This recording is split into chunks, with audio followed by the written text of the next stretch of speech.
The following may contain offensive language, adult humor, and or content that some viewers may find offensive.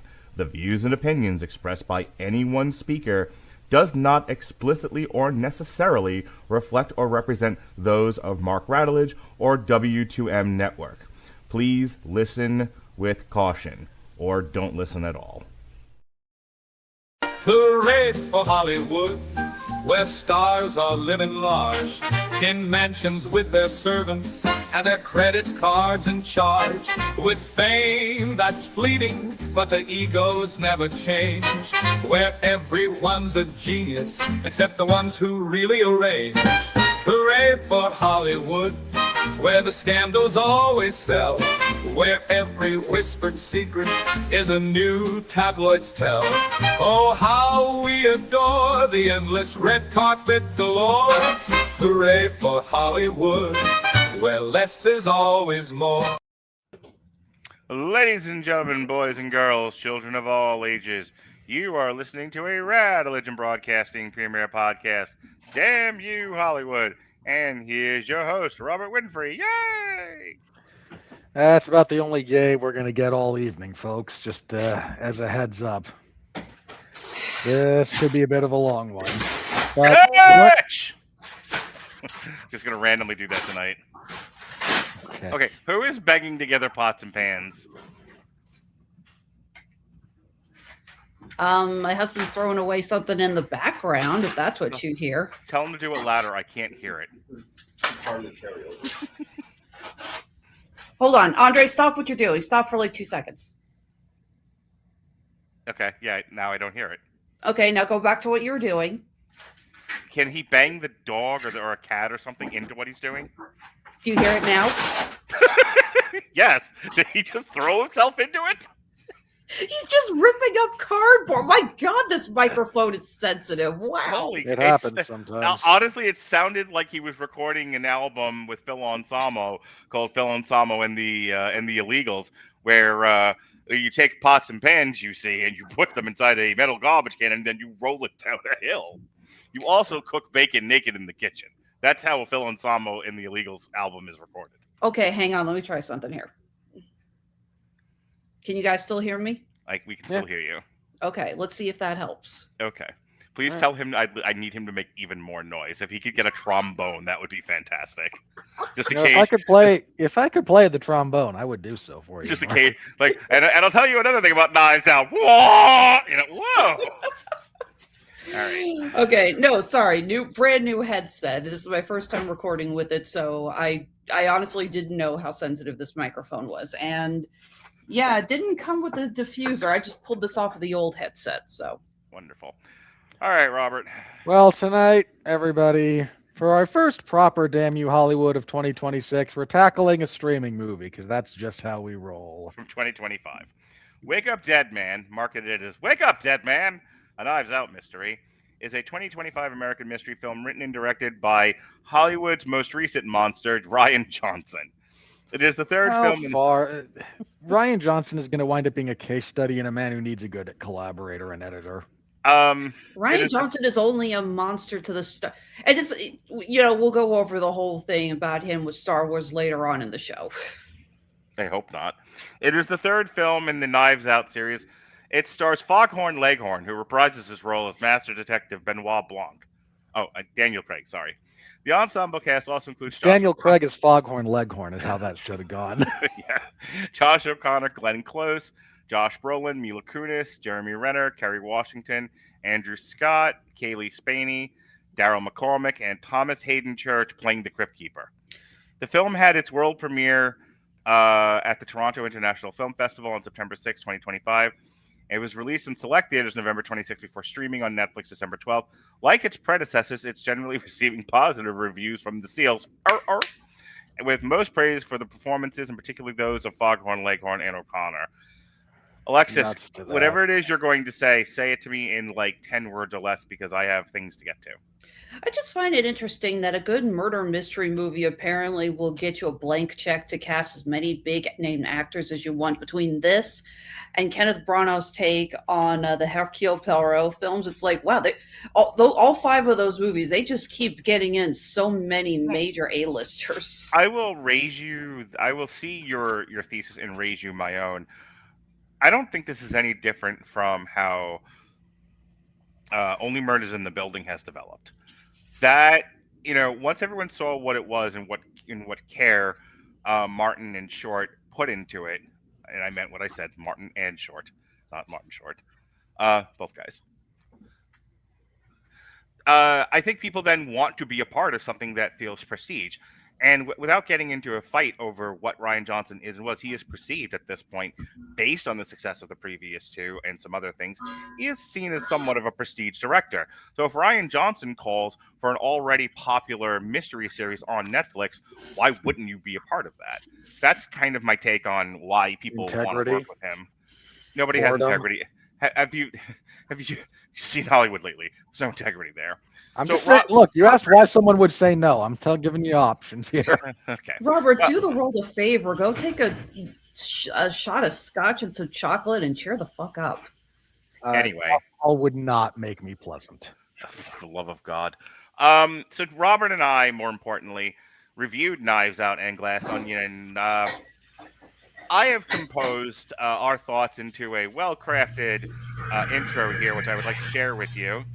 The journey of the Knives Out film series showcases the contrasting results of a director's approach to the mystery genre, moving from the phenomenal success and meticulous craftsmanship of the original to the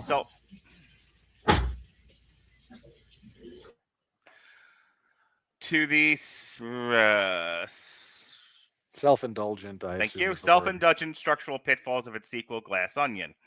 The 2019 film Knives Out was a critical and commercial success, deemed a genuinely good movie and a brilliant twist on the classic whodunit, the type of mystery Agatha Christie might have penned. Director Rian Johnson was praised for his willingness to create interesting and thoughtful films. The movie subverted the traditional murder mystery structure by revealing the death of the novelist Harlan Thrombey to be a suicide or an accidental overdose mistaken for one by his nurse Marta, only 13 minutes into the film. This recontextualized the story, turning it into a nail-biter centered not on discovering the killer, but on whether Marta was the sympathetic lead, could get away with the presumed crime. The acting was consistently lauded as stellar, with the wealthy Trombe family characterized as a collection of snarky vultures and morons whose political debates were hilarious for their accurate presentation of profoundly stupid real-life arguments. You should have been at my daughter's birthday dinner tonight. Chris Evans garnered particular praise for successfully stretching his abilities to play the villainous bag of shit Ransom, a significant change from his virtuous Captain America persona. Even Benoit Blanc's unusual wandering southern accent, which drifted between Kentucky and Louisiana, was considered possibly intentional, designed to keep others off guard. Though critics noted Blanc's final deduction monologue was somewhat unwieldy and overlong, Knives Out was lauded as a very well thought out, very well crafted, and very well executed. The sequel, Glass Onion, a Knives Out mystery, a standalone film released in 2022, brought Benoit Blanc to a private Greek island during the pandemic to solve a new case involving a tech billionaire named Miles Braun. However, the sequel failed to live up to the standard of the original, with one characterization suggesting the film was just dumb and unbearably self-indulgent. The main structural flaw identified in Glass Onion was the decision to pause the central mystery halfway through and reshow much of the previous action from the perspective of Janelle Monáe's character. This hour-long rehashing was considered a directorial mistake, removing all narrative momentum and insulting the audience because it made the initial viewing experience and attention to detail pointless. Furthermore, the sequel's characterizations were seen as lacking the interesting depth of the original cast. Instead of compelling individuals, the ensemble was described as caricatures based on real people Rian Johnson disliked, such as Elon Musk and others. While the acting was acceptable, only Dave Bautista was singled out for demonstrating real range, earning this distinction of possibly being the best wrestler turned actor due to his selective successful roles. The film's thematic core was also Dave Bautista. The film's thematic core was also a point of major contention. While Knives Out presented a deft class commentary, Glass Onion was criticized for being way too pitchy, culminating in a giant temper tantrum that simplistically suggested the only solution to the rich and powerful being overly entrenched was to literally destroy their wealth and property. Ultimately, where the first film was a complete success, the sequel was a far, far cry from that, collapsing under critical scrutiny. Alexis, really, really quickly, give me 50 words or less on both movies collectively. I thought the first Knives Out was ingenious. I agree with you guys about the switch with Chris Evans going from playing Captain America to being someone who literally goes eat shit and die. It's just surreal. It's actually kind of funny. He's been playing those characters a lot. You can't help but get the feeling that the minute he was done as Captain America, it's like, finally, I don't have to play a goody two shoes anymore. I can be an asshole. Really loved it.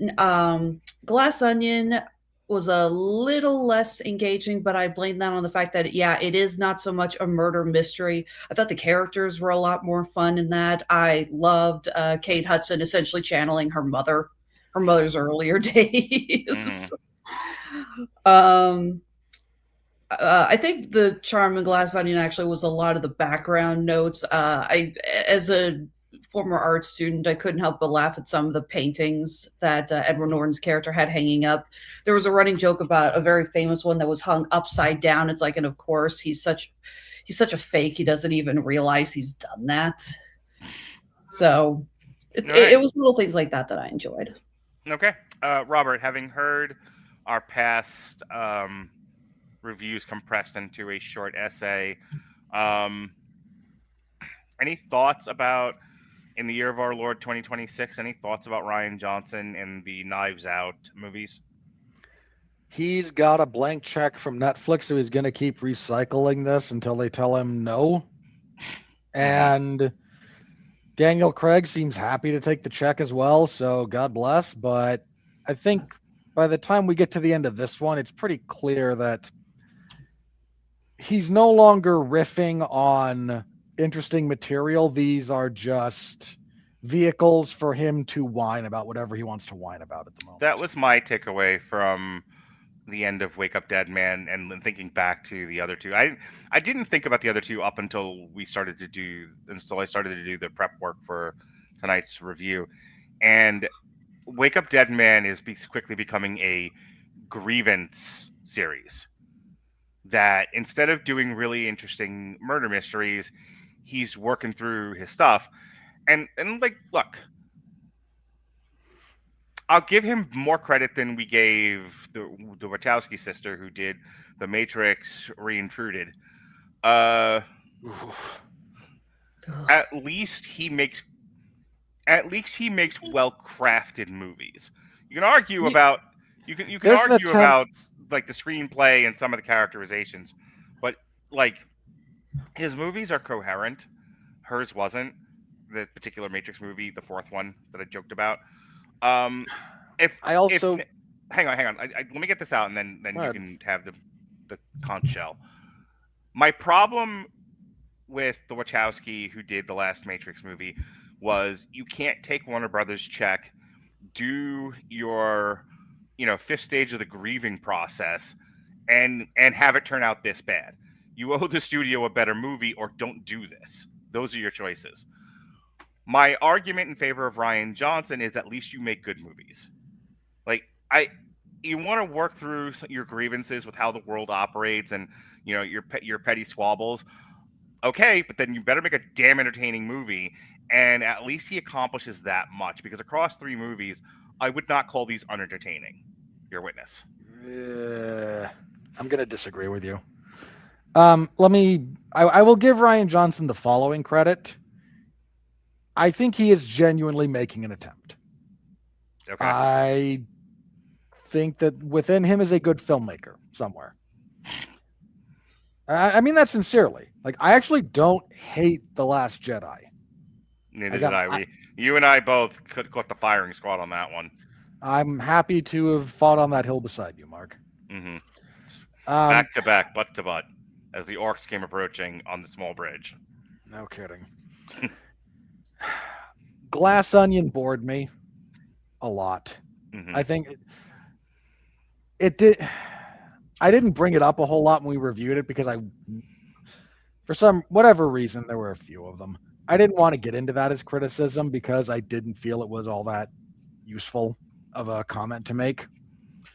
But when you basically only when you have enough story for 60 minutes, and your genius idea to lengthen it is let's retell it halfway through. Yeah. I'm sorry, you've lost the plot. And yeah, that one I was not at all very much entertained by Glass Onion. I was not very much entertained by this one either. Spoiler for when we get to the end of the review section, but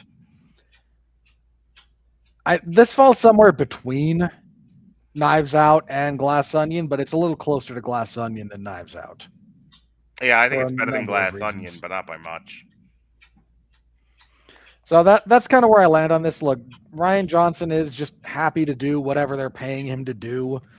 And I want to clarify something. I think he makes aesthetically pleasing movies. And I think there's the misunderstanding between you and I. Because when I say good, and now I'm not being clear enough. So Take Two, if you're going to take Netflix's check, you better make it. You better at the very least make an aesthetically pleasing movie that he does. Yeah, he's not made something as bad as Matrix Resurrections or whatever it was. Yeah. All right. You have. Alrighty. I think Ed Wood did better than that most of the time. I'm gonna say this, and I don't mean to put you on the spot, and I'm taking a bit of a chance here, but I was not excited to talk about this movie with you. I did mention that to you off air. You did. So this isn't a complete blindside. And it's not that I don't want to hear your religious convictions and fervor, or your very acute way of looking at the world through a religious lens, which I think is valid. It's not that I don't want to hear it. This movie is deliberately provocative in a way that usually gets your dander up, and I just don't want to be fire hosed on anymore. So that's why I was not really looking forward to this, because I was like, because as soon as when I got done with the movie, my exact thought at the conclusion of this movie is, oh no, this is going to make Robert so mad. And I'm like, I don't want to do this review anymore. But I didn't want to say that because then Alexis was like, well, then I'll host. And I'm like, no, that's not what it is.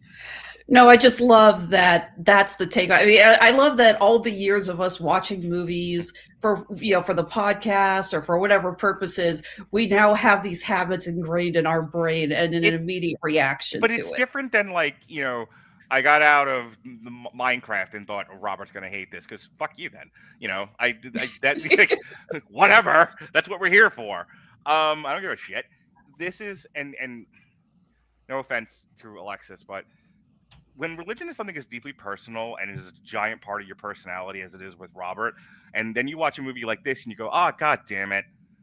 I don't want to see my friend have to be tortured by this asshole's fucking perception of what religion is or isn't, or misunderstanding of what religion is or isn't. So it's like, the problem with a movie like this is it puts me in the position of having to defend Rian Johnson, and I don't want to, because you're going to do a Ghostbusters, specifically fucking Harold Ramis, and I'm the bar where you're just kind of killing me with the proton pack, and and then there's Alexis going, hey, nice shooting, Tex, and I'm dead on the ground. Yeah, if you wanted to say you're gonna do a Ghostbusters, in this instance, it would be more. You are William Atherton walking after the destruction of. The 75 pounds of. Why? This man has no dick. Anyway, William, you would be Peck.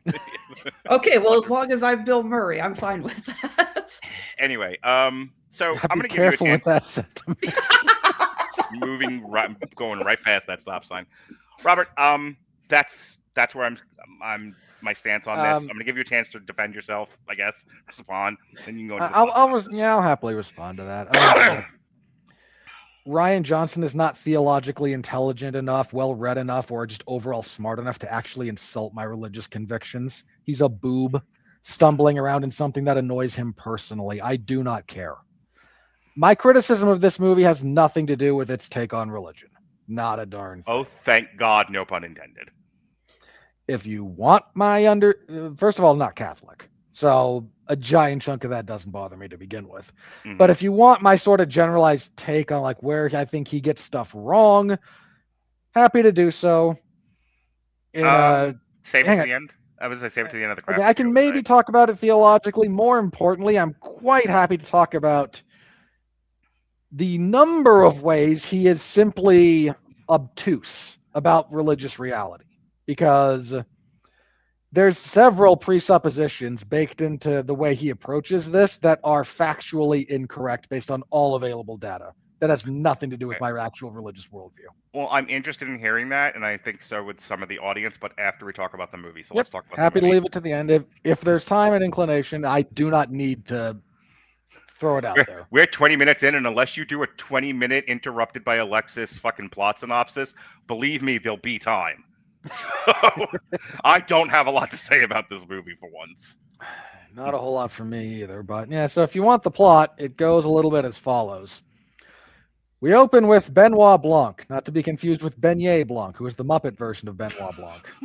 Oh, that was such a cute little That Sesame was, in Street fact, hilarious, because I wanted the stinger, man. I really wanted the stinger to be, crap,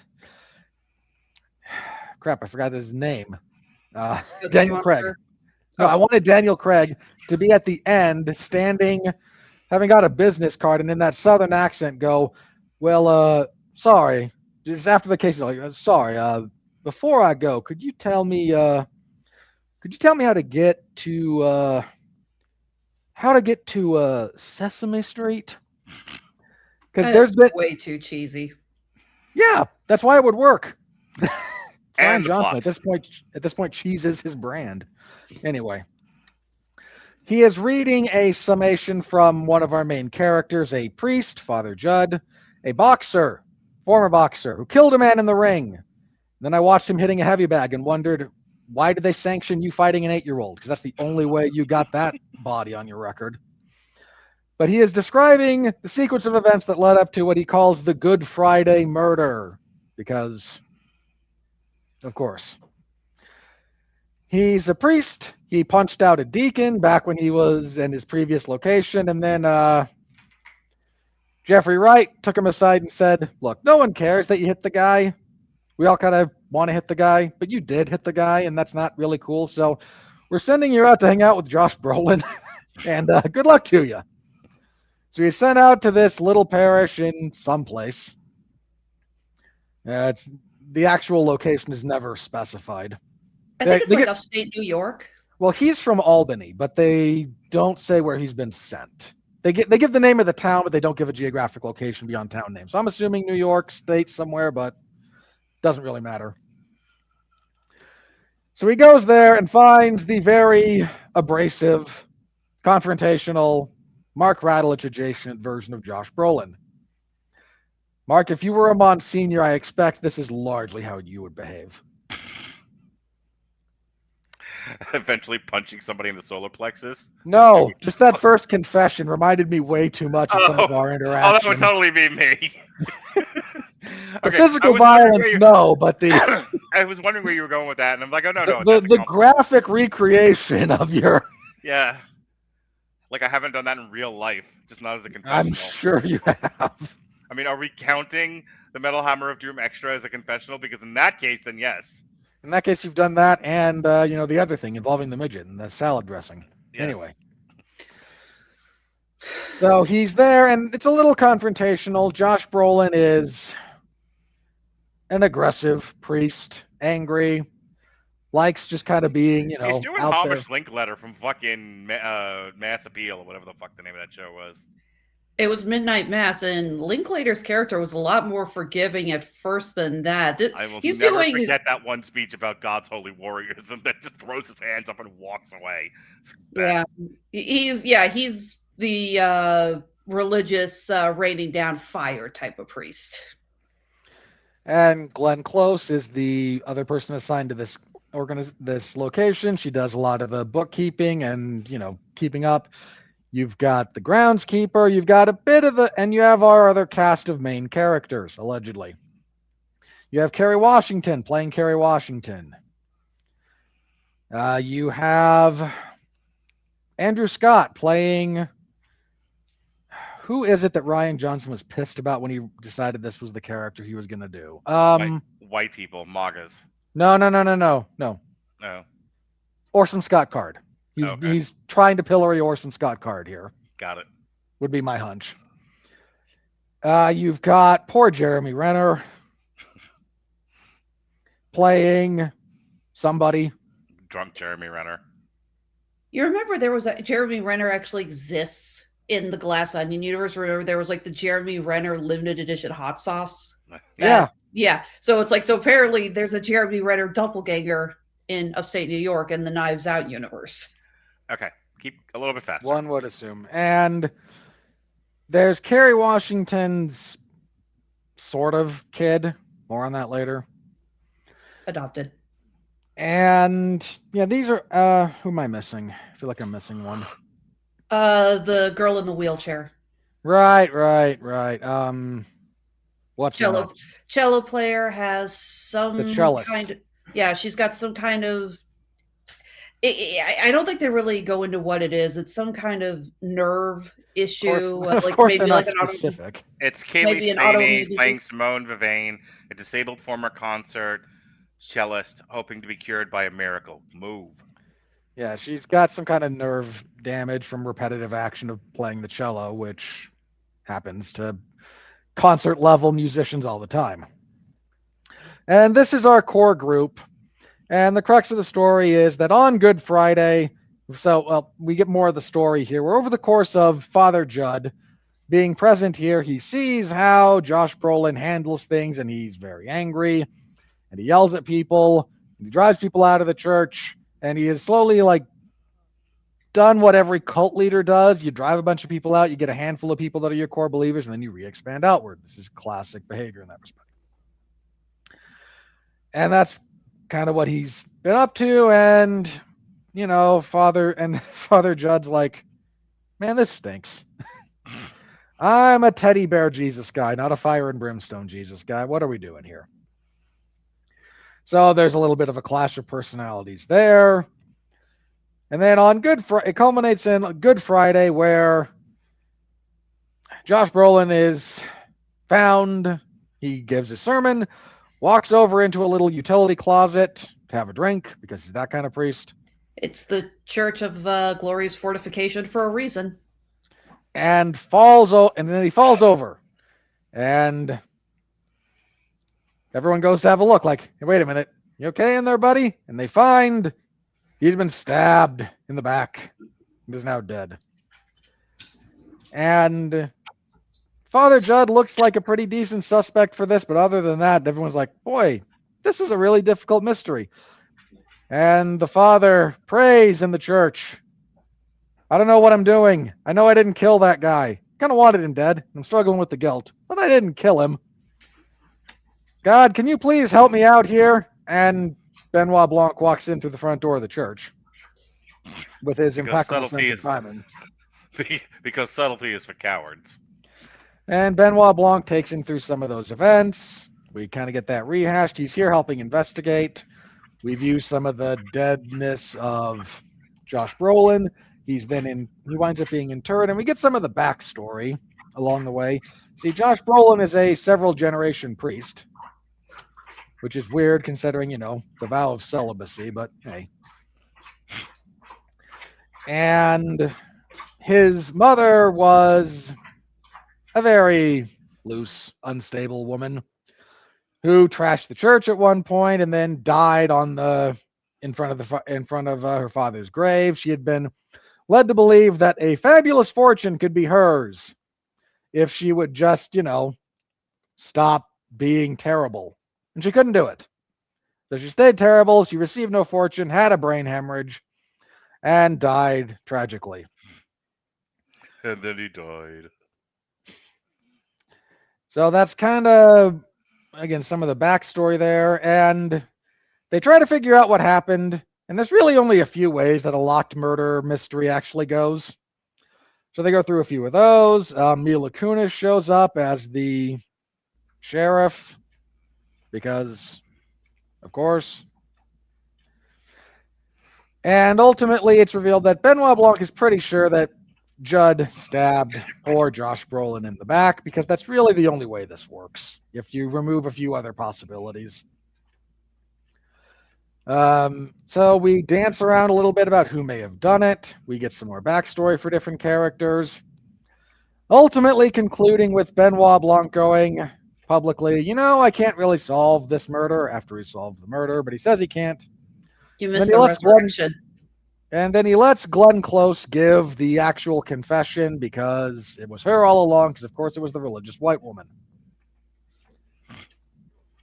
And she explains that she was the one, we knew some of this earlier, she knew what had happened to the fortune from the grandfather of Josh Brolin. He converted all of his liquid assets into one very large diamond of some variety, some sort of precious gem, that he then swallowed and died. So it would stay with him. And she knew where it was. And then she winds up confessing to Josh Brolin, who is the priest, that she knows about it. She knows where it is, partially because Father Judd bullied her into, confessing. And Josh Brolin, suddenly with the thought of, it's a lot of money. And really, this church is kind of dying off. And his son, because you see the guy who was adopted and raised by Kerry Washington is actually Josh Brolin's illegitimate child. He's like, look, Dad, you have charisma. You have the force of personality. If you let me help, we can turn you into a viable political candidate. So leave behind the church. Leave behind all of this. Let me guide you to high office, and we will all profit in the land of milk and honey. And Josh Brolin goes, sure, why not? So the plan was for him to fake his death, be interred in the family mausoleum next to his dead father, next to his dead, I think it was grandfather. But enough time has passed that old boy is going to have rotted away. So we can get in, we can get the diamond. The mausoleum in question has what's called a Lazarus gate. They're a real thing. It's a type of door that is almost impossible to open from the outside, absent enough heavy machinery, but from the inside can easily be pushed open. It's all about counterweights and things like that. And then he will get that, and he will have come out as having been ascended, risen from the dead, as it were, on the third day by the hand of God, ready to assume incredible power within the larger scheme of things. This went sideways in a lot of ways because Glenn Close was like, you know what? This is all like a pretty bad idea.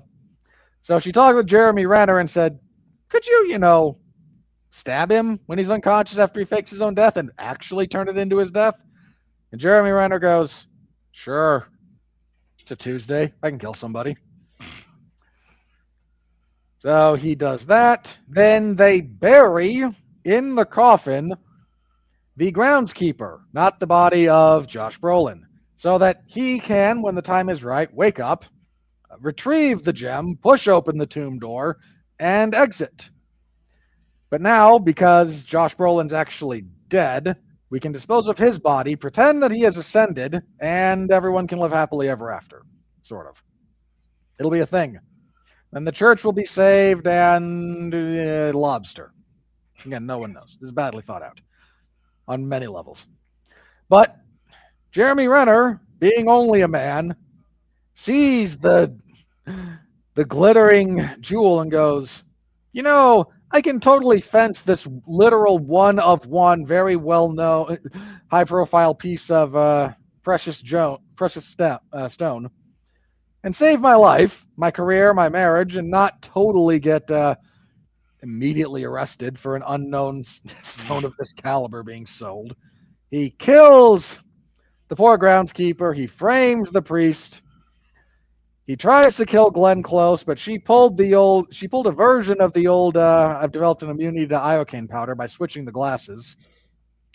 She dumps him into this repository of goo, partially where they also have Josh Brolin's body. She confesses. She passes away. The stone falls to the ground. Benoit Blanc looks at it and goes, huh. You know, Father Judd, you can have that. I don't know what I would do with it. What would I even do with money? What a silly concept. For I am an enlightened white Southerner. So, Father Judd rebuilds some of the church. He hides the gem. And that's kind of where things go. The novelist publishes his new book, which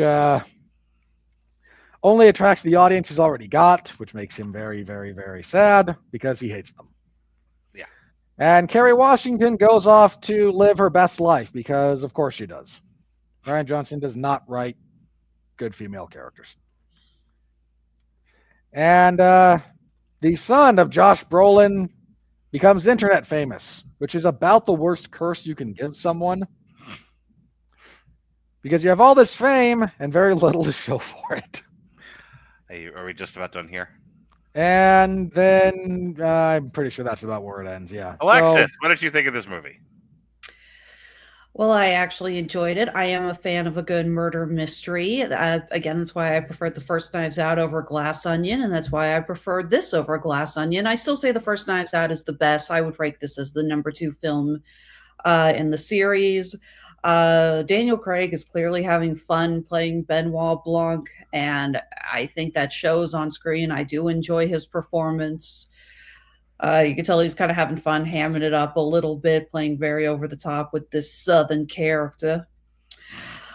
No, it's just dumb. My favorite line. Yeah, I know. I do. Everyone fucking hates Glass Onion, but that is my favorite line. Yes, no, it is. It's just dumb. That clip still gets some use on occasion.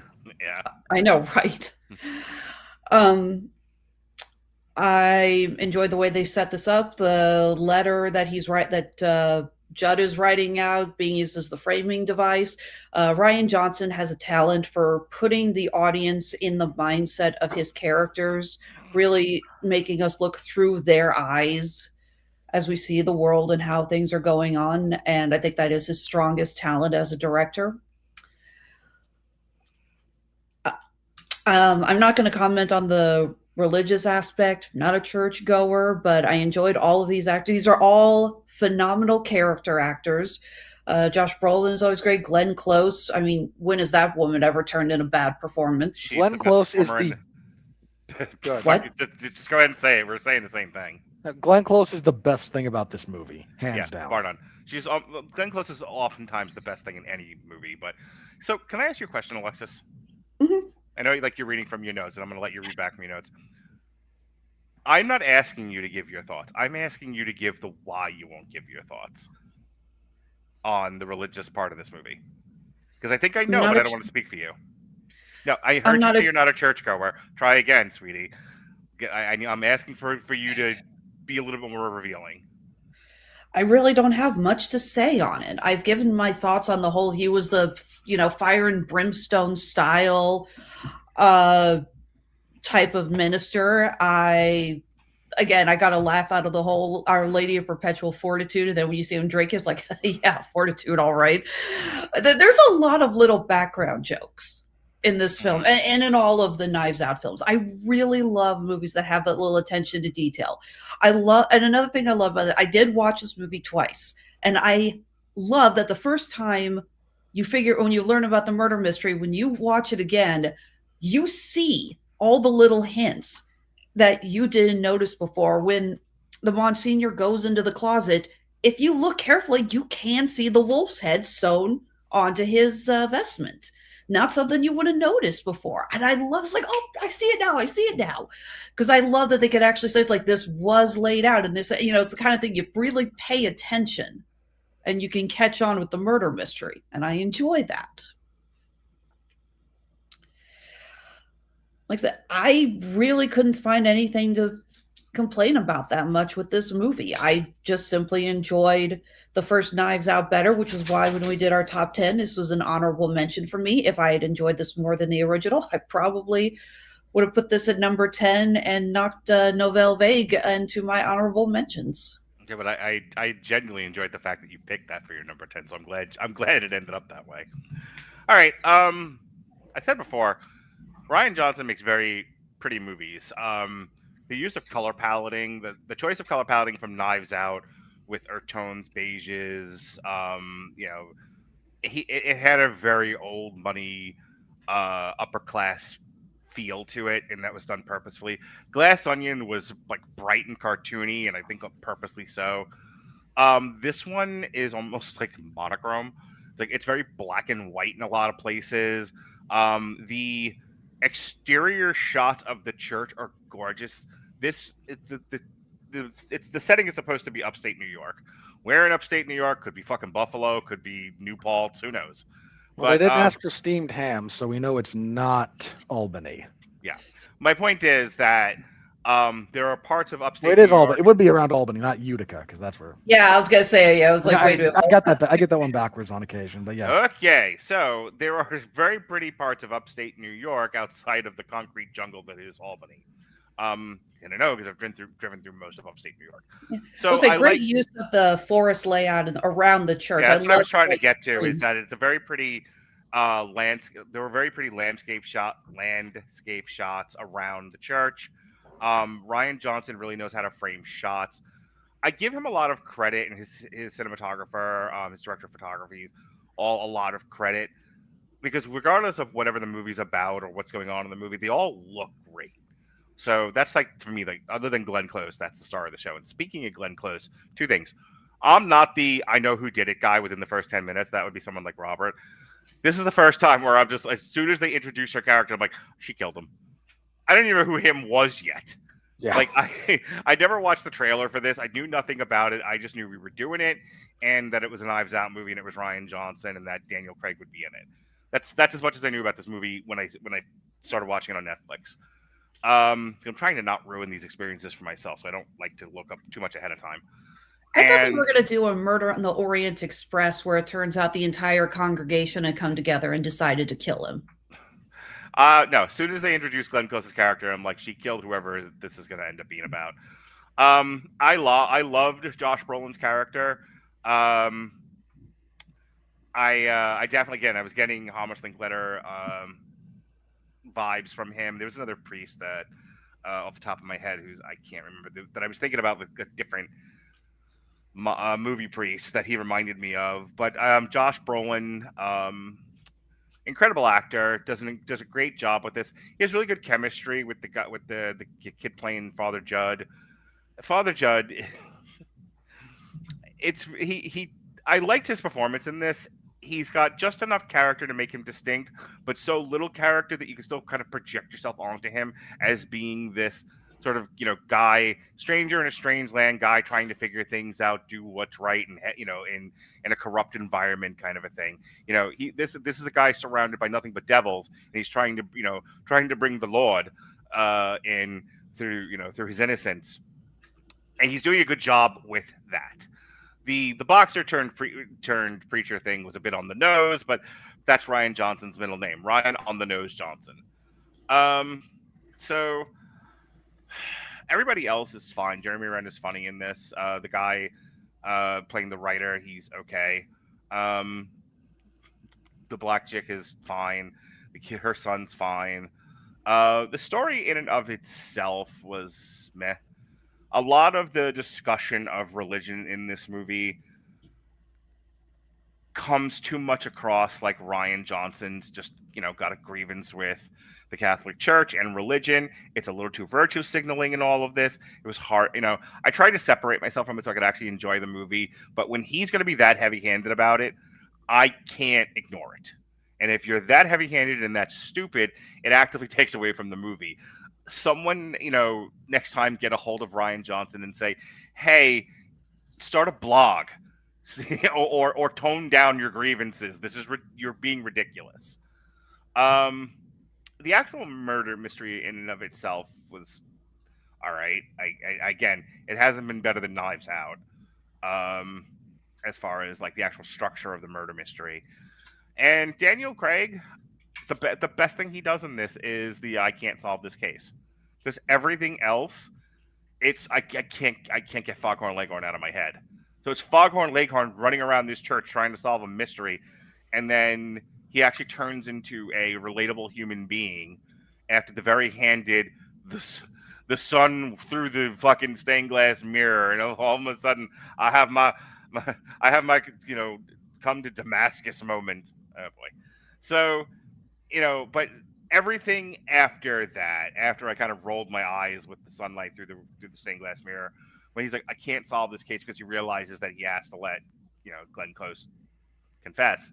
And then him with her and that whole shared sequence, the exchange of dialogue between the two, that is literally the best part of this movie. Like, I said this about Hamnet, it's worth watching to the end, because the end is the best part. Wake Up Dead Man, worth watching to the end, because that scene with the two of them is the saving grace of this entire movie. Robert? Yeah, I'm gonna, let me just phrase it as follows. This movie is too long. It's like 2 hours and 40 minutes, and it doesn't need to be. Hang on, one sec. So I started to watch that, and I guess it's something that Erica said to me, and I was just like, no, this is almost a 3-hour movie. That's not going to happen. I almost threw my iPad when I saw how long it was. I don't mind longer movies, but you have to have a darn good reason if you're going to push 3 hours. And if I'm going to say that, frequently Martin Scorsese hasn't been able to pull it off, James Cameron hasn't been able to pull it off, my man Rian Johnson, no. Let's have a little restraint here, yes? Let's have a little bit of refining.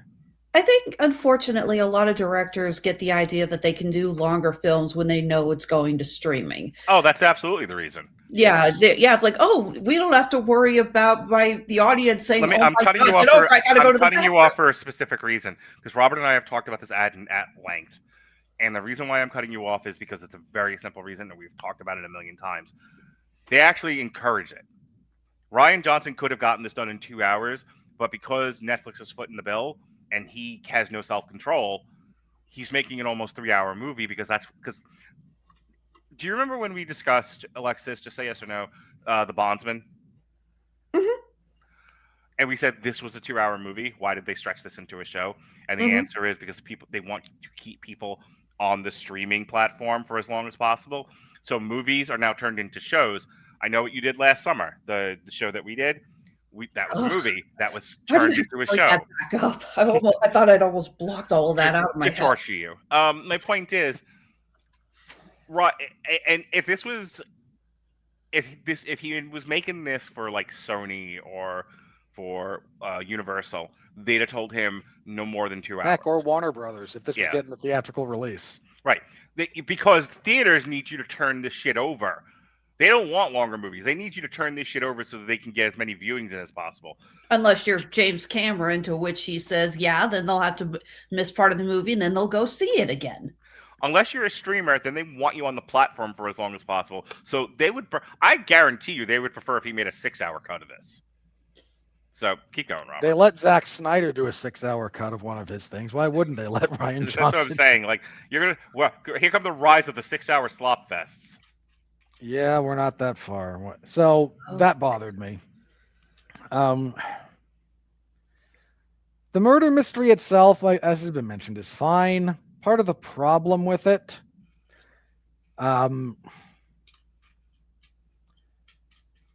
the supporting cast, the characters that you're supposed to be somewhat invested in, aren't interesting. And if they're not interesting, you can't get invested in them. At least Glass Onion, if I was going to say one good thing about Glass Onion, I could maybe say two. You cared a little bit about Dave Bautista and Kate Hudson's characters. They were moderately memorable. I couldn't tell you anyone else who was in that movie, apart from Daniel Craig and Edward Norton. I know there was the twin, who's the character we follow most of the time, but there's like 3 other people there. No impression was left on me whatsoever about any of them. it's going to be worse for this. I'm going to remember Jeremy Renner because Jeremy Renner. That's about it. I hate to admit it. I mostly remember, I can't even pronounce her name, Cailee, whatever the hell her last name is. Yeah, utterly unmemorable. No, I remember her because of the scene where she stands up from the wheelchair and Glenn Close's character shouts, "It's a miracle!" She just looks at her like, I can walk. It just hurts. That was funny. I legitimately got a every laugh. time I looked at her, I thought like maybe it was like Jennifer Lawrence's Spawn. She had a very Jennifer Lawrence face. I would have sworn it was Leia Sado, but okay. Anyway, your thoughts on the movie, sir? So the lack of strong supporting characters and characters that you can get invested in. Again, I mean, take the original Knives Out for a second. You not only had Chris Evans, you had Jamie Lee Curtis, you had Don Johnson.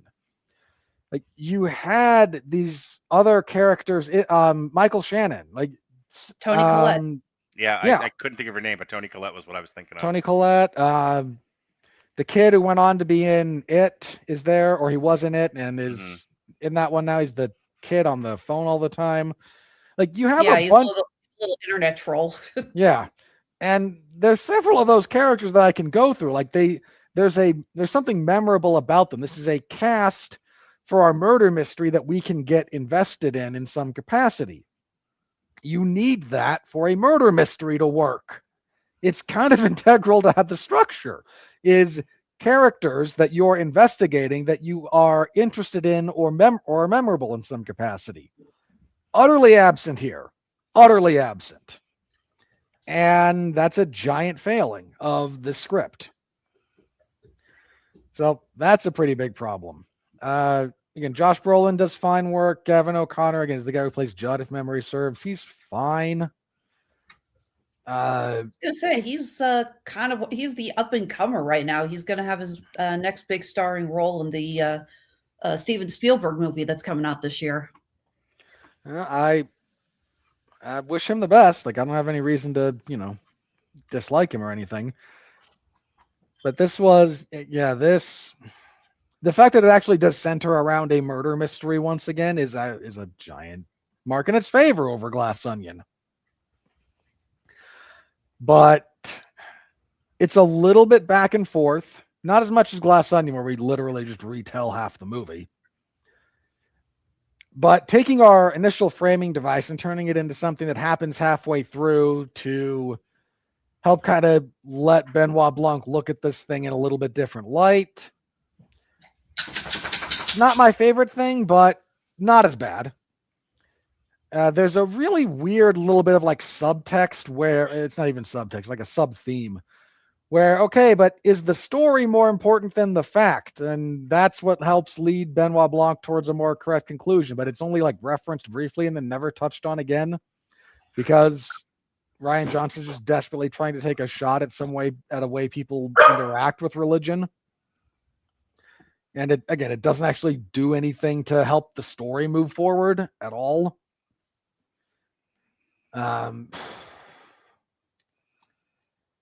And yeah, it's too long, too uninteresting.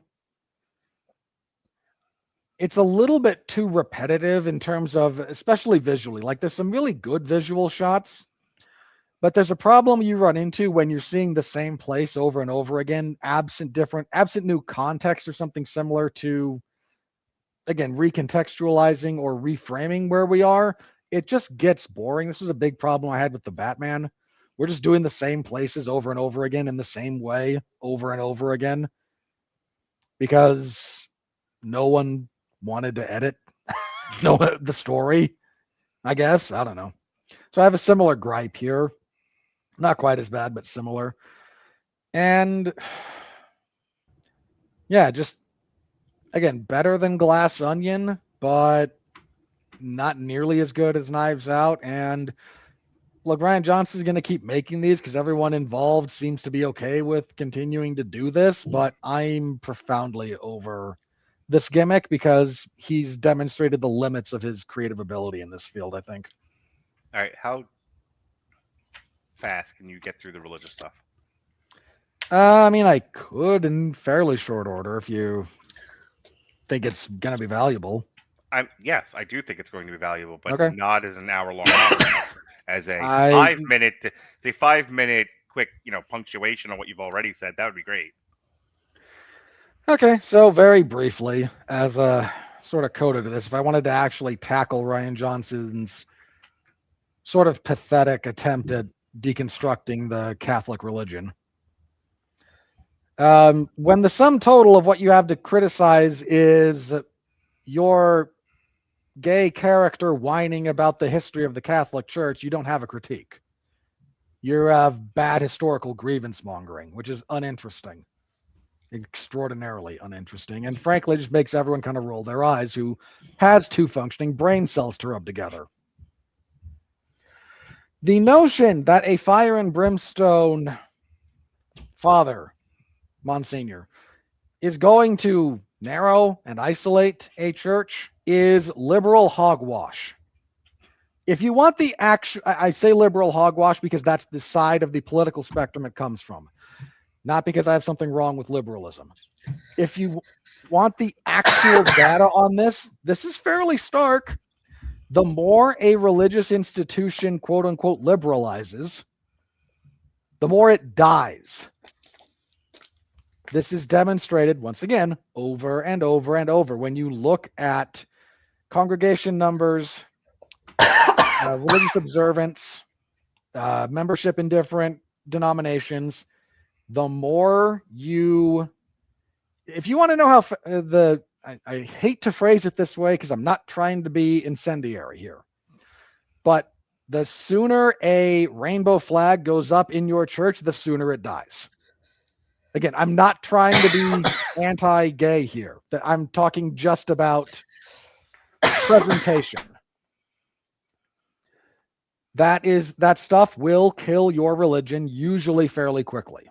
And there's a mountain of evidence if you actually look into this about that. If anything, my point here being, if anything, what Josh Brolin's doing would grow his congregation. I was going to say, they would be building, they would be money funneling in and they would build a mall and a theme park. Yeah, it is a view of what makes religion and religious observance and religious communities work that is informed by really, really bad academic hogwash that is ahistorical and data analysis. So there's all that. And if you want my just loose take on my other sort of pseudo gripe with this, there is a belief, to the extent that I've observed it, amongst people like Rian Johnson and his cohorts, cadre, ilk, that if you wish to reinvigorate, Christianity, then really what you need is, I've heard people refer to it as a teddy bear Jesus. It's just a teddy bear. Our Lord, Savior, and Creator is just a thing you can hug, and will tell you it's all right, and you can go to sleep with it. Nothing is asked of you. Nothing is required of you. And the fact that a chunk of Is it nothing is asked of you, nothing is required of you is now what's inscribed on the Statue of Liberty instead of giving your satire, and your poor? It could be. And there's just a constant misunderstanding of what's going on with Christian theology about what it means to engage with it. You don't have to be perfect to receive Christ into your life. If you did, no one would be there. We all suck. But for those of you wanting to attend the Church of Winfrey, none of you are good. Everyone sucks. Look, man, I don't even believe in fortitude. Look, man, I reject original sin, as does the Church of Jesus Christ of Latter-day Saints. But that's a deep theological take. I just think when you say it that bluntly, it's really funny. Okay, yeah, it's funny. Any sin separates you from God, even a minor one, separates you from his presence. Full stop. That's you, me, and everybody. We all screw up. Christ is there to save us from our sins, not, as is constantly the bit of the refrain, save us in our sins. Do whatever you want. God makes it okay.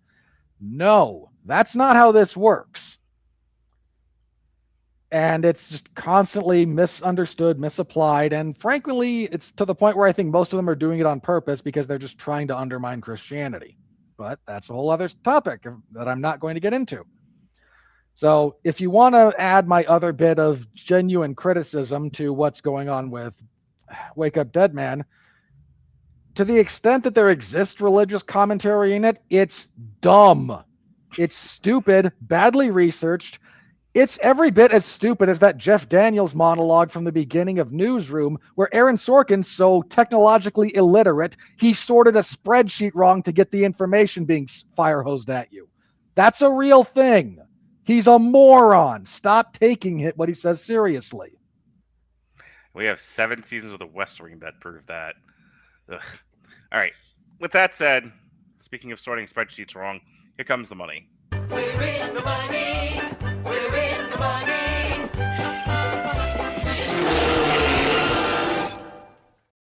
All right. So for shits and giggles, I will tell you that Wake Up Dead Man, for the limited release that it was in theaters, earned $2.5 million. But that's not really important right now. Oh, by the way, it also had a budget of $151.7 million, and there's a thing here that says better source needed. Awesome. For the weekend, that was Avatar: Fire and Ash. Everything stayed the same. Yeah, Avatar: Fire and Ash, 3 weeks running, #1 movie in the world. Not shocking anyone. Yeah, Zootopia is #2. The Housemaid moved up. I told you last week on the show that I think the Housemaid from Lionsgate still a studio, believe it or not. So Lionsgate lasted longer than Warner Brothers. Yeah. No. It's not actually lasted longer because it hasn't been around as long, but still going. Outlasted Warner Brothers, you dick. Still going versus Warner Brothers is. So that moved up to 3. And that's turning out to be a surprise hit for them. They only had like a $30 million, $35 million budget. Good for them. Good. So I want to talk about Marty Supreme for a second. So my daughter had her 15th birthday. Everyone say happy birthday, Lily. Happy birthday, Lily. Good. Very nice. And we went to a Korean restaurant because that's what she wanted. It's called K-pop, actually. And my son, who is me, who is Robert, and we are the Walrus. Never call me that again. Is talking to my father because I don't want to anymore. I'm over it. But hey, you know what? Mini me, go deal with my dad, and this will be funny. Yeah. So he's engaging him in conversation. At some point, they got on the subject of Marty Supreme, and my father actually said, he was like, "I didn't think Marty Supreme was a good movie because Marty is not a good person." Yeah. They're the same thing about There Will Be Blood. And I just there's nothing to talk about with you. He's at a point. He's almost 80. He's at a point where he is looking at the characters who go on an arc, and saying, "Well, if you were bad the entirety of the movie, then the movie is entirely bad." That's his logic these days, and it's like I can't argue with that kind of stupidity. But when he did bring up, to his credit, he goes, "Now, we don't know if Marty was a good guy by the end of the movie because he's looking at a baby, but that's not enough." Like, he needed another hour of the movie of Marty, like, changing diapers and shit to, like, really drive it home that he had changed. Because my father, inference, is fucking dead. He just desperately needs to watch It's a Wonderful Life on repeat at this point. Yeah, it needs a few things quickly. Anywho. I will not wish death on people. I will not wish death on people. I will not wish death. Okay, Anaconda. Whew. Positive reframing. Stayed at number 5. SpongeBob went from 7 to 6 and swapped places with the Christian cartoon, which went from 6 to 7. Song Sung Blue. Again, apparently David's pretty good. Song Sung Blue, not about Neil Diamond, unfortunately. Both my son and I Neil are sad Diamond about tribute band. Who cares? Stayed at number 8. Wicked for Good, number 9, and Five Nights at Freddy's, still at number 10. We Bury the Dead from Vertical Entertainment, debuted at 11. I'm actually looking forward to that once it gets into wide release. That was the weekend that was. There's nothing to talk about with 2026 just yet, so let's look at 2025. Whoop. All right. Avatar: Fire and Ash is getting up there. It passed Lilo and Stitch. It crossed the $1 billion mark. Good for it. Yeah. It's the third. It's currently third in the world behind Zootopia and Ninja 2. It's got to Decent make. chance it beats Zootopia, but I don't think it's not catching Nija 2, I think, at this point. Well, yeah, it would need it would need to get up to 600 million more to beat Zootopia, but it's not getting all. It's not making another $1 billion, and even if it made another billion exactly, it still doesn't beat Nija 2. It would need to make $1.3 billion. I don't see that happening. Well, don't forget, James Cameron does have a history of re-releasing his films after a while. So there's a chance by the end of 2026, it could hit that. Entirely possible. So re-release all 3 of them at once in showings that are just 24 hours long. I think Wicked for Good is dead. Wicked for Good landed at 518. Pretty clearly. Mhm. I don't. At this point, you can rent it at home. So Wicked for Good made about 200 or 300 million less than the first Wicked movie. A giant disappointment for Universal. I take back everything I said about Spin-off is it. dead. Please don't do any more of these. Let's let this go. So it didn't make more than Fantastic Four. Like, that's not good. That is called, for those of you who I've alienated, that's called underperforming. It's not good. Bad. The opposite of good. Mission Impossible. I'm sorry. The Superman is still fucking hanging in there, and we're out of fucking things. It's good. Look, it's gonna hang on to its number 10 spot. Good for it. It's still wildly underperformed. Yeah, I was gonna say there's nothing else left. They expected that to get at least another 50% of what it got, minimum. Unless everybody in the world goes sees Five Nights at Freddy's, nothing else is left in the theater that's going to push it out of the top 10.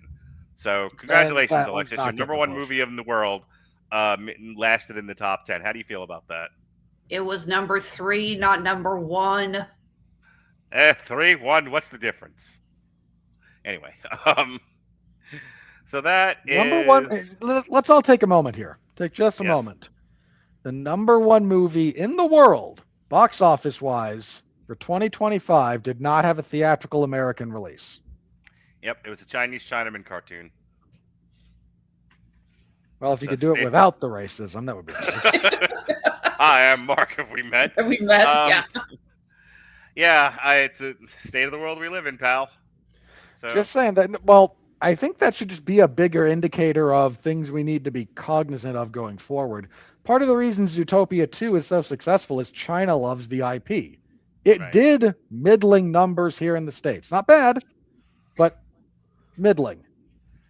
Overseas, it did gangbusters.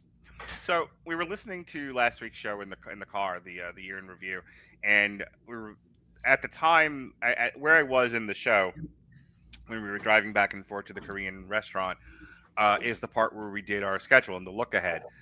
About 20 minutes of listening to us haggle over the schedule, Erica goes, "This could have been a meeting. Why would you put this on the air?" And I said, it used to be a meeting, and then Robert did a soliloquy with every movie, and I thought, why am I not recording this? So now, and it paid off, and Erica got to hear this. It paid off because the best moment of that entire hour-long bit was finding out that M. Night Shyamalan was teaming up with Nicholas Sparks. Doing a Nicholas Sparks adaptation. And Alexis's penis vagina just exploded on screen. And what is by far the best thing that's happened to me in months. I can't wait to talk about that movie. Somehow, I would have thought that like Scorsese and Sparks was the most incongruous pairing possible. Never, but man, Shyamalan and Sparks. Yeah, that I mean, I hate to say, I think that's what caused the reaction it did. Not just because, oh dear God, it's that and that. It's a anguish and a genuine confusion. It's like, I don't want this to exist, but how the hell is it going to come to be in the first place? What is this monstrosity going to look like? Yeah. You haven't sent me your list of all the movies you want to be on this year, which I've asked you to do, but I'm going to assign you fucking Shyamalan and Nicholas Sparks now. And then I'm quitting under protest. That's fine. Love you too, Mark. The more people I alienate, the better I feel. So that's anyway. my line.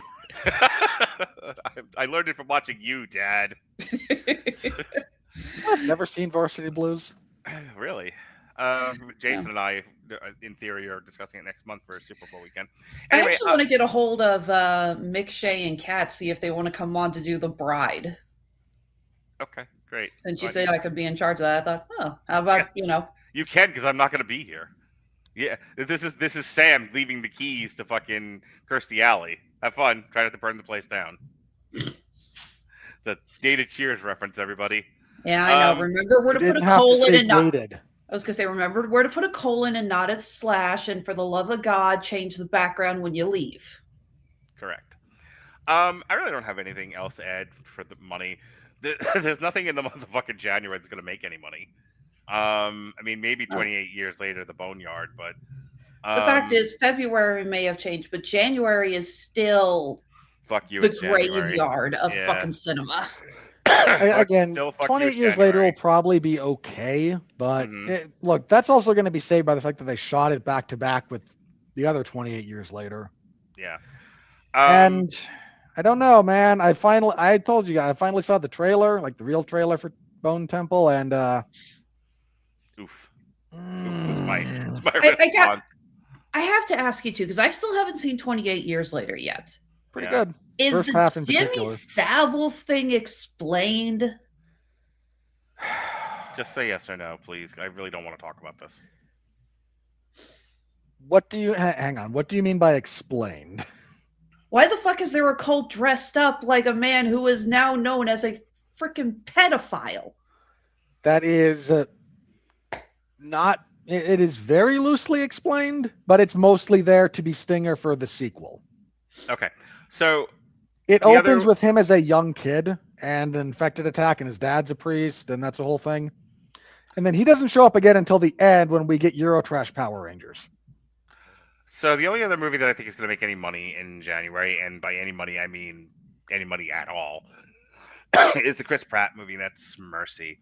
So the money segment in January is always just kind of continuing to talk about 2025. We don't. Mostly. I'll say, speaking of films that should have gone straight to streaming. Well, I'm wondering what's because we did the schedule and I just wanted to nail things down. I wasn't really thinking about this or that. If I look at the list of 2026 movies, nothing in January. We already said that. February, is there anything here that we think makes any bit of money that really draws people to the theater? Hang on. Nothing that hasn't already been released. I mean, do you think so looking through February just briefly, maybe kids will go see with their parents or go see Goat. It's a basketball animated movie. But That's a maybe. Wuthering Heights from Warner Brothers, maybe that That's makes a money. maybe. I don't think we're gonna review it, but I don't think Psycho Killer makes a ton of money. That's there just kind of as you're throwing me a bone with that one, and we both know it. Okay. Scream 7. I would say this is the answer to my question. Scream 7, which comes out February 27th, is the first major motion picture blockbuster of the year. So we have to wait in almost an entirety of 2 months before there's anything that's a real magnet, draw for crowds. And even then, I think probably they're banking on Hoppers being one of the. Well, yeah. So Scream 7 is technically at the very end of February, but yeah. Yes. So after that, we have Scream, Hoppers, The Bride. I think they're kind of look. There's two movies that are being banked on for March for actual money makers. One's Hoppers because there's still an assumption that Pixar's relevant, which, boy, is that a more dubious proposition than you might think these days. Mm-hmm. And the other's Project Hail Mary for fun,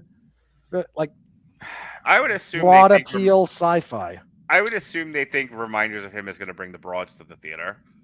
And then, yeah. The Bride's going to wind up being too art house, is my hunch, to actually. By the way, Robert, I know you said you weren't interested in Zazie Beetz film, but did you see the trailer that dropped today for They Will Kill You? I know it came out. I didn't get to watch it. I'm just happy to avoid Zazie Beetz as a So I'm general gonna rule. stroke Alexis's nipples here. After Scream 7, the only movie that is a true draw to the theater, the first major blockbuster of the year besides Scream 7, is the Super Mario Brothers Galaxy movie. Probably about accurate. So Mhm. that's really all I needed to say about that. Again, you got all an right. outside shot for Project Hail Mary because there's a market for that kind of movie that is generally underserved, and they tend to overperform when done well. I hope the it's mar- another Wrinkle in Time and Reese Witherspoon turns into romaine lettuce. It's gonna Well, be there's a closer to The joke we haven't heard Martian. in a while. What was that, It's Robert? more like The Martian. Come on, now be serious. Alrighty. Well, I heard books, and all I could think about was A Wrinkle in Time because books are Much for as I think Ryan Gosling does in fact deserve to be dragged behind a bus. I thought you said Ryan Gosling deserves to be turned into The romaine lettuce. That's romaine what I lettuce. thought you were. I'm Why so would I tired. wish that on Ryan Gosling? I You don't just know. wish Why for her do to be dragged behind a bus. For I a was like, block. why do you wish bad things on anyone? Alrighty. Speaking of bad things on anyone, the critical review. I should hit the button first.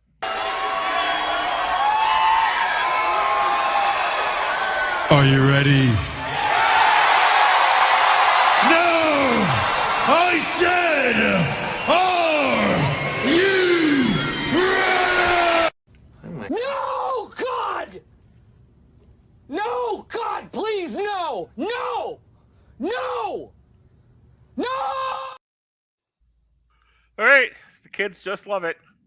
92% on the tomato meter, and you move over to Top Critics, it's 94. Verified audience meter is 93. All audiences is 83. Look, I think a lot of people are overcorrecting in their reviews because it's better than Glass Onion.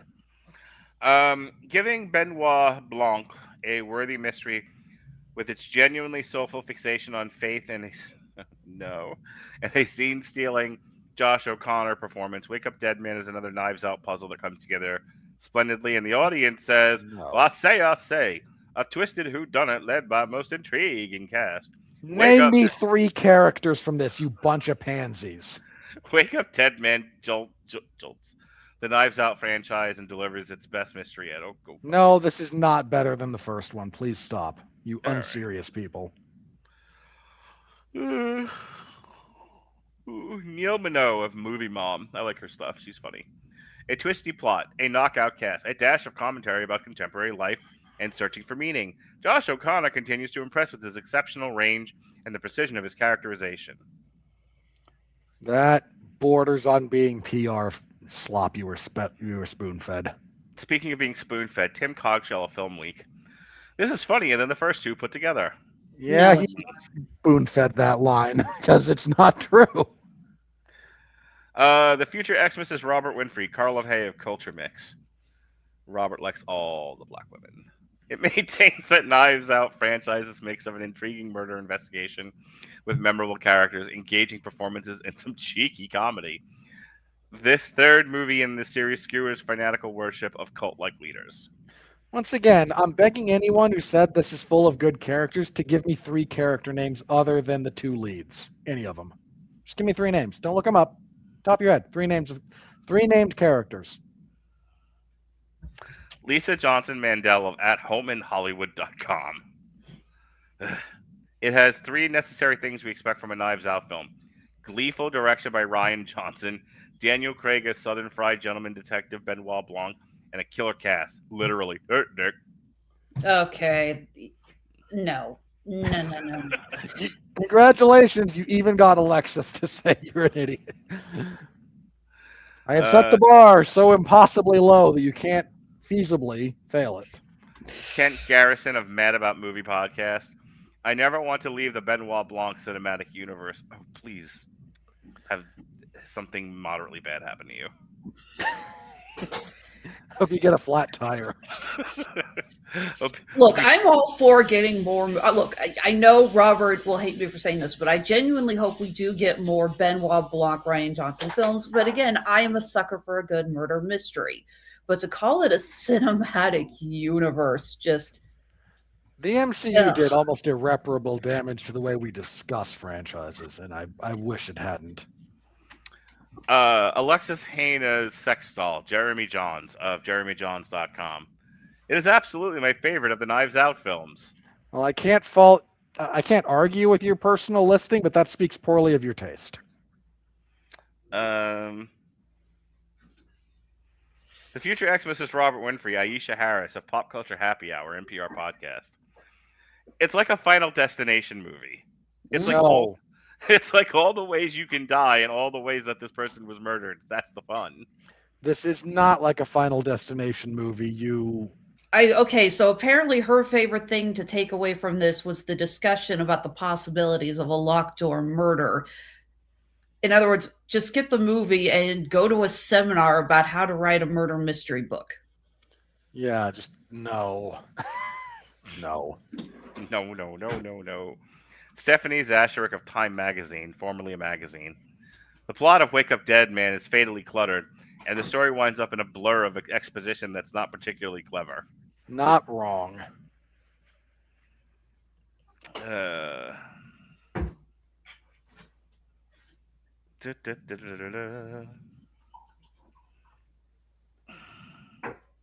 are all of our friends and wives? Robert, should we start keeping track of how many X's he assigns us? I'm aware of how many ones I have. How many do you have? I'm up to 4 unique ones now. All black women, except for no, not Lola Lambchop. She's not black. Kyle Smith of the Wall Street Journal. The story begs for an elegant solution. The one presented is about as elegant as a demolition derby conducted at a landfill. It's a bit much. I don't think. Yeah, I don't think the sentiment's wrong, but that implies a lot more than you meant to.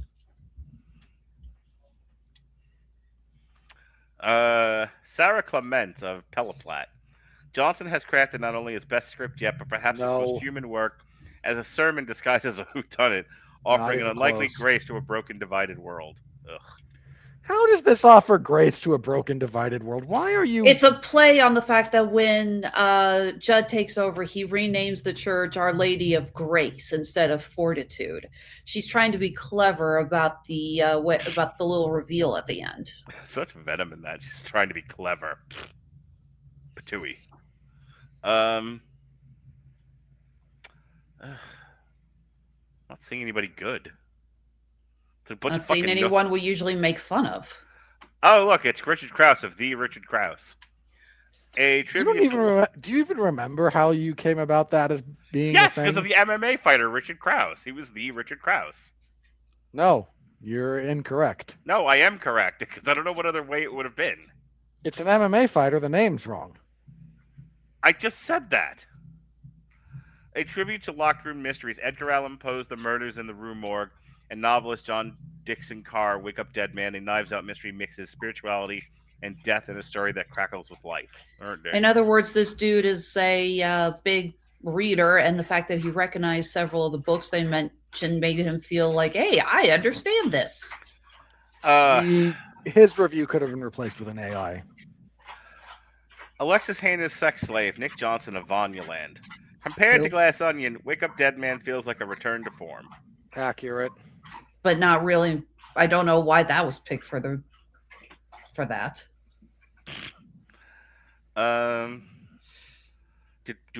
There we go. The future Xmas Alexis Hayner, Grace Randolph of Beyond the Trailer. Wishing for poor Grace Randolph to be the victim of domestic abuse like that. Thank you. I was wondering if you were going to do the bit. A fascinating every time I say, dude, Alexis, you would beat that woman, and we would all understand. No jury would convict. Every time I mention you and Grace Randolph are an item, we always talk about how you guys eventually come to blows. A fascinating exploration of faith from a modern perspective and a very good murder mystery. To boot, Josh O'Connor is so good as a young priest, he actually outshines Daniel Craig. The only weak part is John's Daniel Craig is a anything to missed do. opportunity. Daniel Craig is like Benoit Blanc isn't given much to actually do in this story. It's a bit of a weird choice. The third part of the throuple between Robert Winfrey and Alexis Hayner, Amy Nicholson of Los Angeles Times. You want to help me bury a body, Alexis? Oh, gladly. I will go down laughing. It does seem like this. I'll go down coughing is more likely, but I will also be laughing. It does seem like this impassioned crowd pleaser is asking how many Christians will recognize Jesus if he walks amongst us today, and if today's church would still thank their Savior for purging it of scoundrels. Once again, we have someone widely and just deliberately being obtuse about the nature of Christianity. So you know what? Good for you. Speaking of widely obtuse, the former ex-Mrs. Robert Winfrey, Carla Renata of the Curvy Film Critic. Knives Out is as sharp as a tack in a chapter in which Johnson truly has outdone himself, pouncing unapologetically into the prongs of hypocrisy. And I think hypocrisy is spelled wrong. Yep, too many C's. Well done. Well, at least you know it wasn't AI done that. Proving she's a real girl with her bad spelling. All right, I found enough of your significant others, I think. Oh, Rachel Leichman of the Mary Sue, Robert Winfrey. Visionary and contained, this movie proves why Johnson is a master of this genre, and I would watch 200 more of these movies with Daniel Craig at the center of them. Ma'am, please stop telling us about your autism. Why are we trying to turn every little point of interest and obsession into a diagnosis of spectrum, being on the spectrum? I really hate it. More importantly, don't try to lump that poor woman in with the autistics. That gives her an excuse. Okay, Robert. Do one more of these. Let's see, who do I want to pick on? Let your fingers do the walking. Christy Pushko of Mashable. Wake Up Dead Man is sharply written, passionately brought to life, and thoughtfully built with allusions galore in this costumes, characters, novels, lore, and more. Not really, but okay. She just really liked the symbolism of the fish brooch that Glenn Close wears. I'd assume. Alrighty. Well, folks, that is the end of this podcast. We are no more. No. That is the end of our review tonight. Wake Up Dead Man and Knives Out movie. Next week, Robert and I are back on the triple feature. We'll be looking at Begonia, Hamnet, and Maudie Supreme. I finally get to gush about Maudie Supreme for at least a third of that. Assuming podcast. I can, it's going to be curious how reasonable it's going to be for me to get to a few of those, but I will do what I must to be adequately prepared for the podcast, Mark. You have For what it's worth, Begonia's on Peacock. I'm aware good, of where thank that you. one is.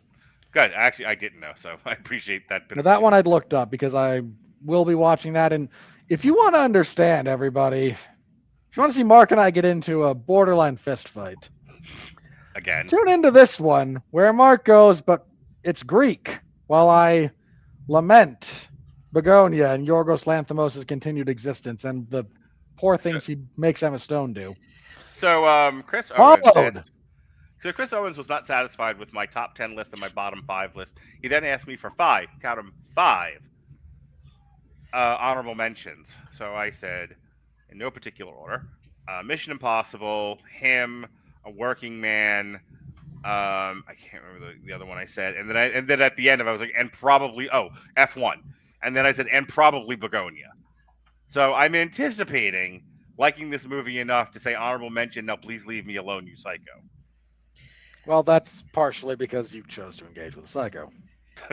Fair. I'm just wishing Robert Godspeed and trying to watch Begonia and Hamnet back to back because that's probably just going to send him into a wave of despair. Have you seen Hamnet? You were telling us about how depressing it is. I haven't actually. Okay, but I didn't know if you were like confirming that or not. No, haven't seen it yet. I actually don't even know if it's still in theaters around here or not. I need to take a look. Okay, well, My Robert assumption at this point is that it's on digital. Look, I will power through all of this. Yorgos Lanthimos doesn't have the power to actually depress me. All he does is annoy me. I'm just going off of what Evan wrote on Facebook. He and I got into a joke about Yorgos Lanthimos' films and about how it's most of them it is best to watch them with your favorite controlled substance. Look, I think he's done nothing but go downhill since Dogtooth, and that was his first movie. All right, we're going to watch Hamnet. Hamnet is still in theaters. It might... Hang on. On the Apple TV page, it says... It doesn't. Yeah, it just says Academy Award winner Chloe Zhao. It does not tell you. Yeah, it says coming soon for 2025. So it is not streaming anywhere yet. Well, like I said, I will figure out something. I will make sure if I can find it playing around me, I will happily go see that. If not, well, I will find something.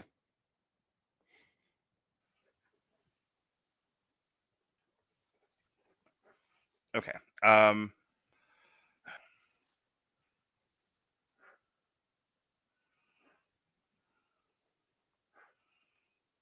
All right, I unfroze finally. We got a comment here. Hey, what's your numerical ranking? I'm number one. I'm number one. I don't know what numerical ranking for what. If you're asking for our top tens, see our previous show. We did a whole hour on that. All right. Yes, Begonia, Hamnet, Marty Supreme. Can't wait.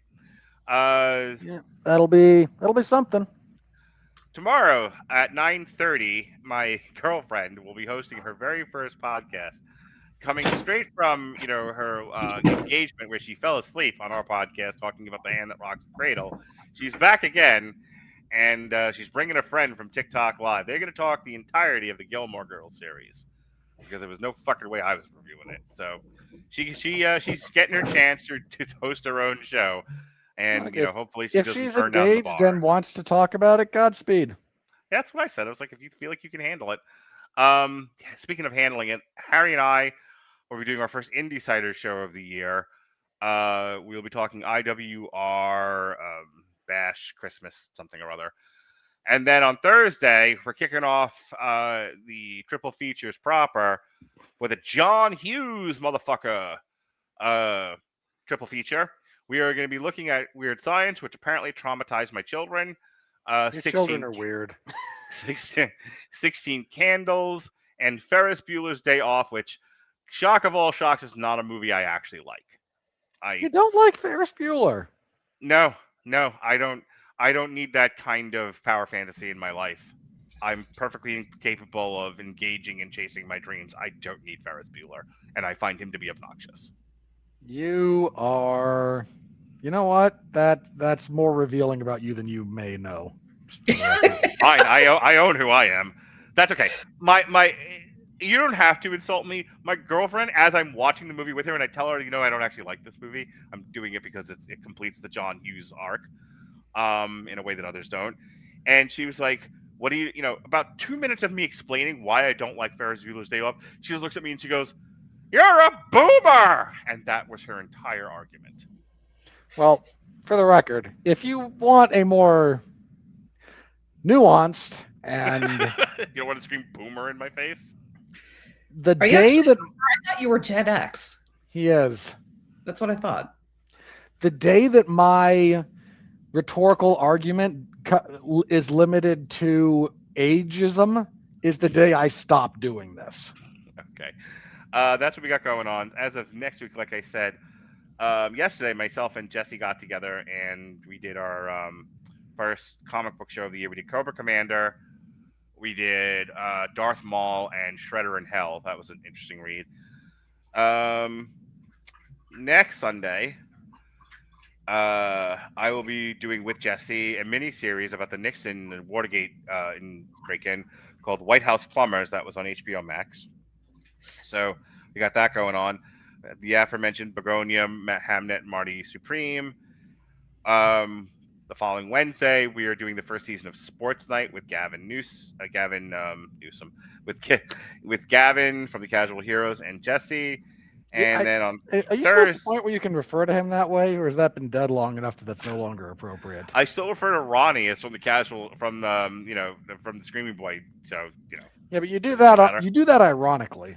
And then Thursday, we're kicking off Black History Month a little early. Myself and Jason Teasley will be doing Bamboozled by Spike Lee.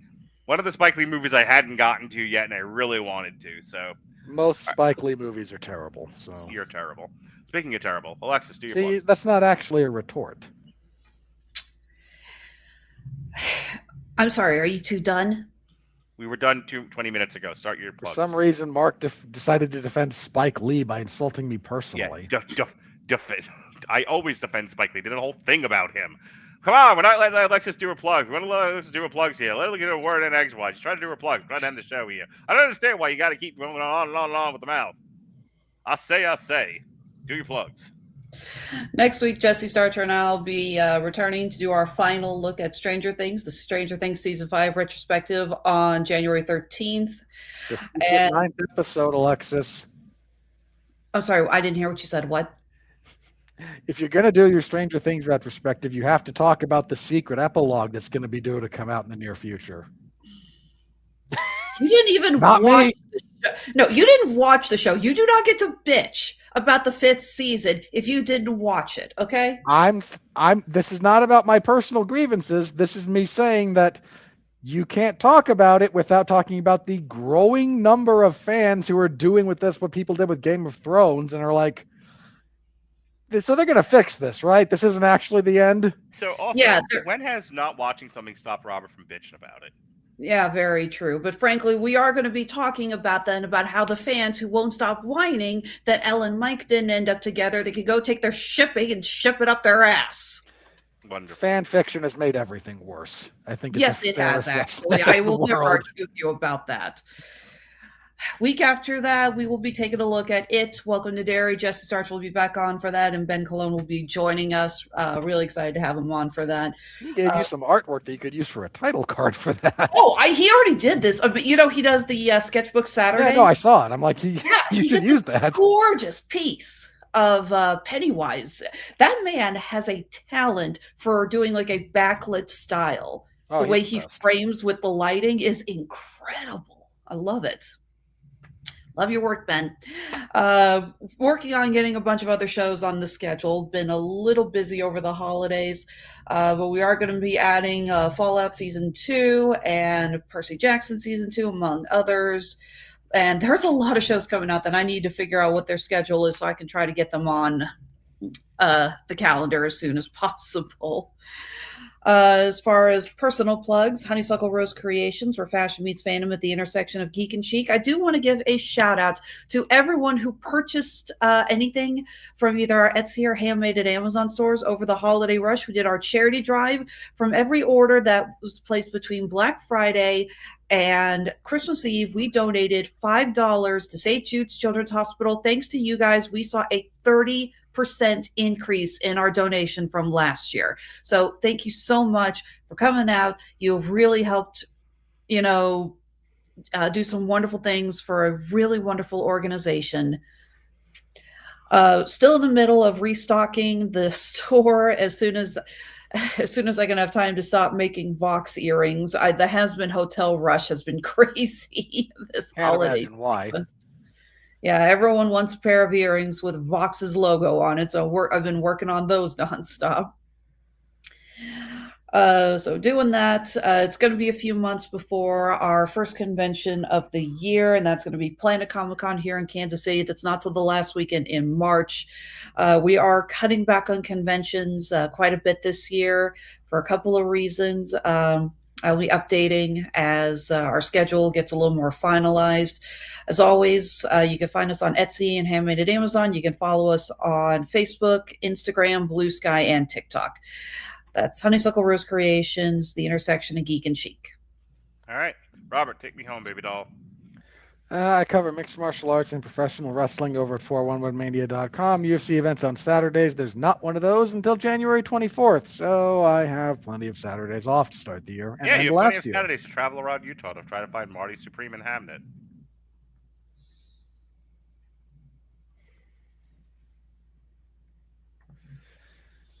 Anyway. What's the blinking about, pal? You going to make a left at the right-hand corner? It was me trying to remember my Morse code. Will we get him? That's a reference that I don't think anyone else is going to get. So my Saturdays are free. I cover WWE SmackDowns on Fridays. Because we reached the year of our Lord 2026, SmackDown is 3 hours long again. And it's a long 3 hours.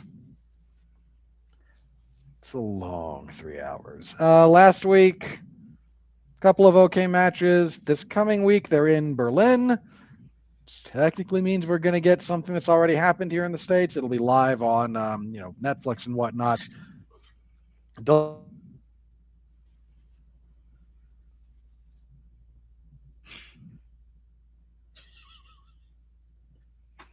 Knock That is- 3 times on the That's ceiling. a great freeze frame for him. Da, da, da, da, twice on the pipe. So, your husband was doing what now? He was ripping up cardboard. He bought. We're getting ready to sell the house. We're trying to fix up all the leftover things that we need to get done. Oh, Okay. he's moving again. He's Yeah, moving. I'm Oh back. my God! Robin came back to life. Hello, Robin. Welcome That back. happens. Where Sorry, was I Robert. when I got We cut love off? you, man, but you were frozen, just like, Mm. it was hilarious. I was talking about SmackDown, so that facial expression being frozen is apropos. Moving on. Yeah, this week again, it's 3 hours now that we're in 2026, and it's a long show. This week, the main event is a 3 stages of hell match for the WWE title between Cody Rhodes and Drew McIntyre. They have drugged that feud out longer than it needed to because their planned introductions of life into it had health issues, so they just stuck us with more Cody and Drew. And we're all kind of sick of it at this point. But there hasn't been a 3 stages of hell match on WWE proper since John Cena and Ryback, of all people, in 2013. So we'll see how that goes. Is there anything else? And again, Mark mentioned it next week. We'll be back to talking some more movies. Mark will be just effusive with his praise, and I will be questioning my continued association with so much of this. Well, questioning our continued association with so much of this is the phrase that pays here on the Radulich Broadcasting Network. So, for gloomy gumdrops and rainbow hair, I'm going to bed. Be well, be safe, and behave.